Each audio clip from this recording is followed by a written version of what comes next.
ಬಂಧುಗಳೇ, ಬರಗೂರು ಹೊಂಡ ಮುಗಿಸ್ಕೊಂಡು ಬಂದ ನಂತರ ಇಲ್ಲಿ ಬಂದು ಮಾದಪ್ಪ ಗದ್ದಿಗೆ ಹಾಕಲಾಗುತ್ತೆ. ಇದು ಬೆಟ್ಟದಲ್ಲಿ ತಮ್ಮಡಗೇರಿನಲ್ಲಿ ಮೊದಲನೇ ಗದ್ದಿಗೆ. ಇದಾದ ನಂತರ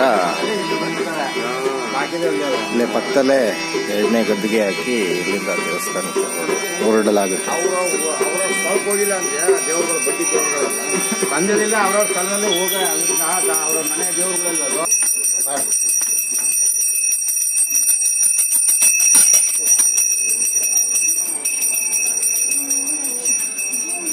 ಇಲ್ಲಿ ತಮ್ಮಡಗೇರಿನಲ್ಲಿ ಗದ್ದಿಗೆ ಹಾಕಲಾಗುತ್ತೆ ಬಂಧುಗಳೇ.